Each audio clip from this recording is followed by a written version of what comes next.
성공은 우연이 아니다라고 하죠. 이 선택과 준비의 치밀한 설계도 위에서 지어진다라고 합니다. XRP 100달러라는 숫자가 망상이 아니라는 거, 이 금리 인하라는 토양 위에서 결제 인프라랑 ETF라는 기둥을 세우고 스테이블코인이라는 지붕을 얹은 거대한 설계도입니다. 이런 구조가 완성될 때 우리는 그것을 기적이 아니라 필연이라고 부를 것입니다. 리플의 XRP가 2026년에 100달러를 찍는다. 이 숫자만 딱 들어봤을 때 솔직히 조금 과한 것처럼 들리실 수도 있습니다. 그런데 요즘에 흥미로운 건요. 이 이야기를 하는 사람들이 단순한 광풍 세력이 아니라는 거. 미국 월가의 일부 리서치, 거시경제 전망, 그리고 실제로 켜지고 있는 결제 인프라까지도 이 서로 다른 퍼즐 조각들이 슬슬 한 가지 방향을 가리키고 있습니다. 이 오늘 영상에서는 간다 안 간다 싸움을 하려는 게 아니에요. 왜 2026년이라는 시간이 리플 XRP한테 이렇게까지 중요한 전환점으로 떠오르고 있는 건지, 그리고 어떤 구조가 켜져야지만 XRP 100달러라는 숫자가 말이 되기 시작을 할 건지, 그 성장 가속 요인을 한 개씩 짚어보려고 합니다.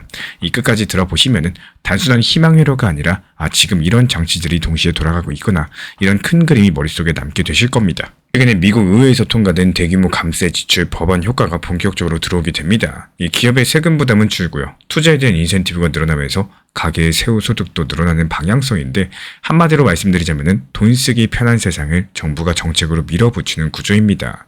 이 무역 쪽에서도 변화가 있는데요.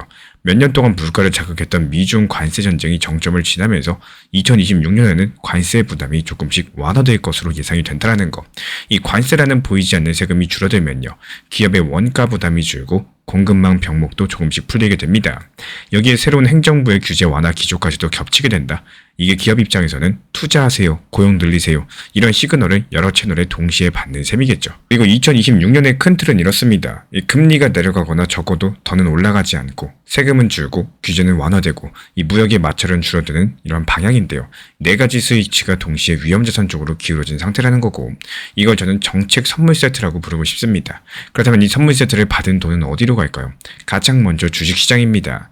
이미 미국 증시는 2025년 말 사상 최고치를 다시 경신했고요.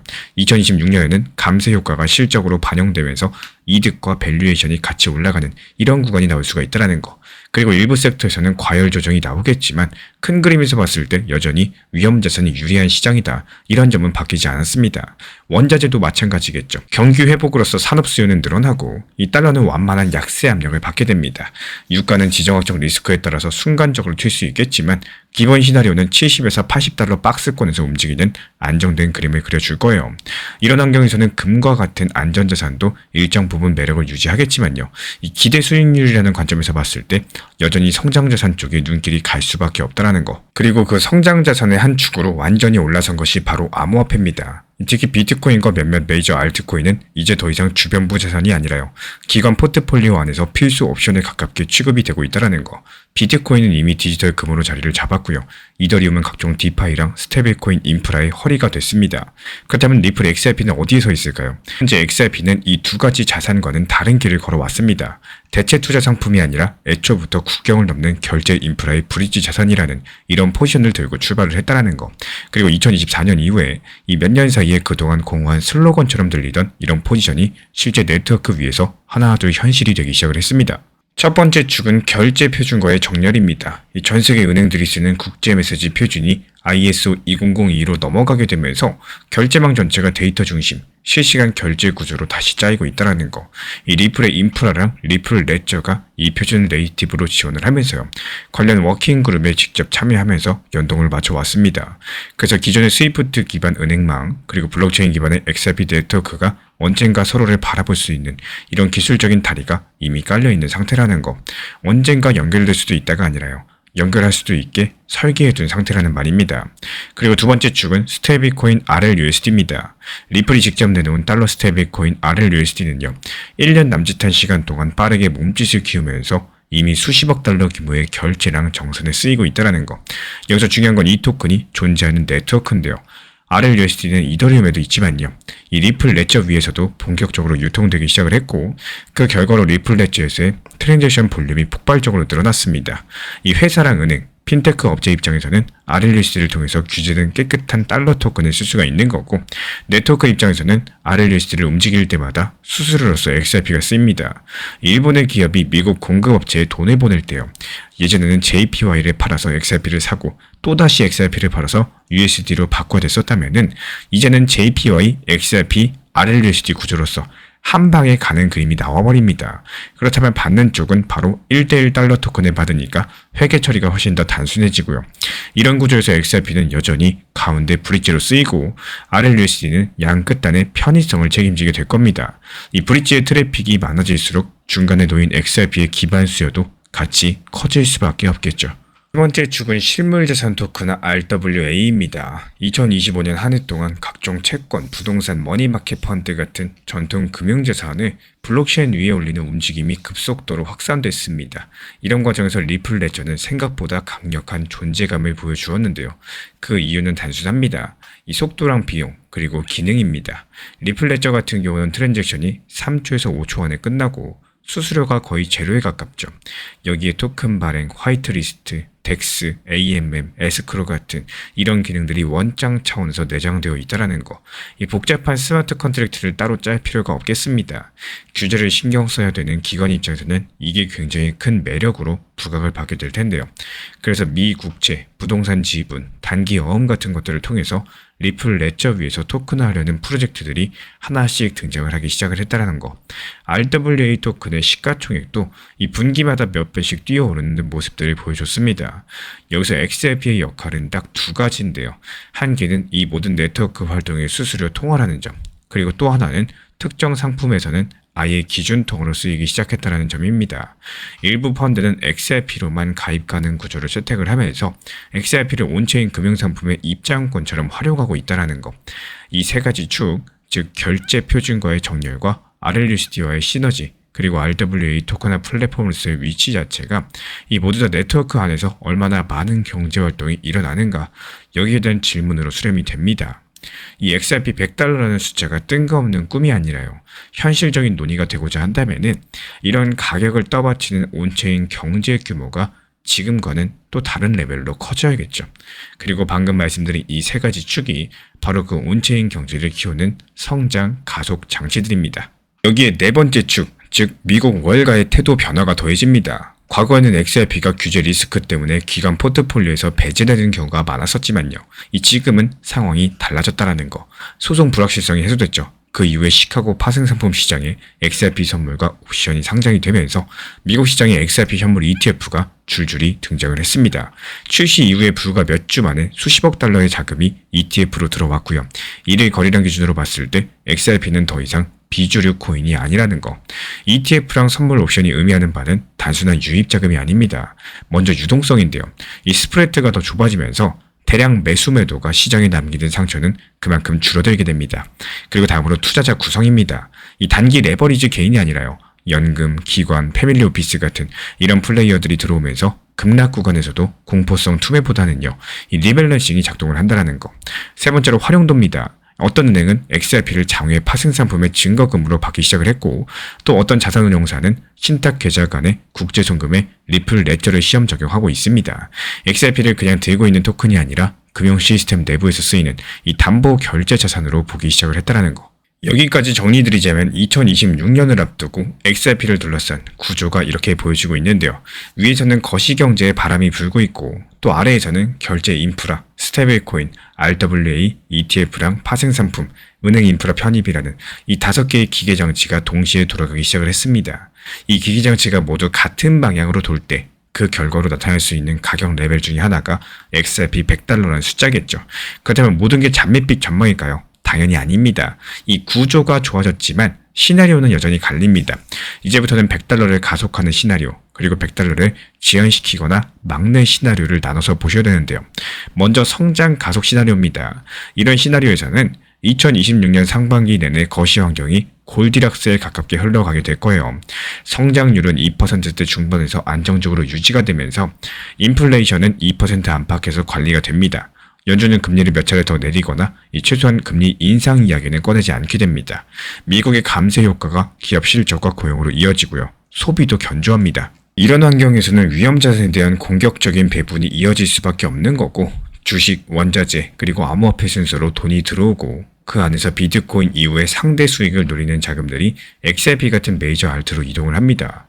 또 동시에 RLUSD의 결제 볼륨이 계속 늘어나고요. 리플 레저 위에 RWA 시가총액이 분기마다 새로운 고점을 찍게 되는데, XRP 현물 ETF의 운용자산은 10억, 20억, 30억 달러를 순차적으로 넘겨가면서 은행과 기관의 파일럿 프로젝트가 이 파일럿이라는 꼬리표를 떼고 상용화 단계로 진입을 하게 될 겁니다.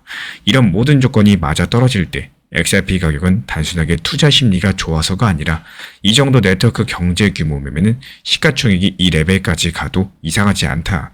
이런 식의 재평가를 받을 수가 있다는 거. 이 10달러, 50달러를 거쳐서 100달러라는 숫자가 논리적으로 가능해지는 구간이겠습니다. 물론 언제 어느 속도로 어떤 경로를 통해서 갈지에 대해서는 누구도 단정하기 힘들겠죠. 다만 여기서 중요한 건요. XRP 100달러라는 숫자가 더 이상 꿈의 숫자가 아니라 이 특정 조건이 충족되면은 도달 가능한 시나리오로서 테이블 위에 올라왔다라는 점이겠죠. 그리고 반대로 성장 지연 시나리오도 있습니다. 여기서는 감세가 물가를 다시 자극을 한다거나 지정학적인 리스크로서 유가가 급등해서 인플레이션이 재점화가 될 거예요. 이런 경우에 연준안에서는 매파 목소리가 다시 커지면서 이 금리 인하 속도가 늦춰지거나 극단적으로는 재인상 가능성이 언급될 수도 있겠습니다. 그러면 가장 먼저 타격을 받는 것은 레버리지 위에 서 있던 자산들, 즉 고위험 성장주랑 알트코인입니다. XRP도 예외는 아닐 텐데요. 그리고 또 다른 위험은 재정입니다. 이 감세랑 지출 확대의 후유증으로서 미국의 재정 적자가 급격하게 늘어나고 국채금리가 불안정해지면은 전 세계 자금은 다시 안전자산으로 몰릴 수 있겠습니다. 이런 상황에서 ETF를 통해서 들어왔던 일부 기관 자금이 리스크를 줄이기 위해서 XRP 리플 비중을 줄일 수가 있겠죠. RWA 토큰화 프로젝트들도 규제 눈치를 보면서 속도를 늦출 수도 있겠습니다. 이런 시나리오에서는 100달러 논의 자체가 사라지지는 않더라도 타임라인이 밀리고 중간에 큰 조정과 피로감이 동반될 수밖에 없다는 거. 그래서 우리 구독자분들께서 지금 하셔야 될 일은 간다 안 간다 싸움에 참여하는 것이 아니라요. 어떤 숫자를 보고 자신만의 시나리오를 업데이트할지 이런 기준을 세우는 일입니다. 예를 들면 이런 것들이겠죠.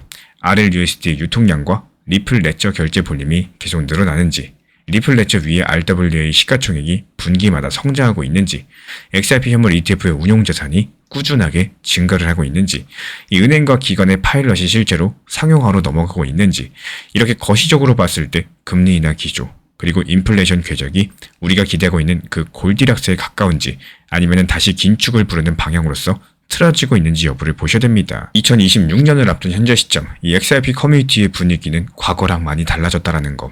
여전히 100달러, 200달러 이야기하는 과열된 목소리도 있겠지만요. 그 옆에는 XRP 현물 ETF라거나 온체인 데이터, 그리고 RWA 통계를 들고 와서 숫자로서 차분하게 얘기하는 목소리도 같이 존재하고 있습니다.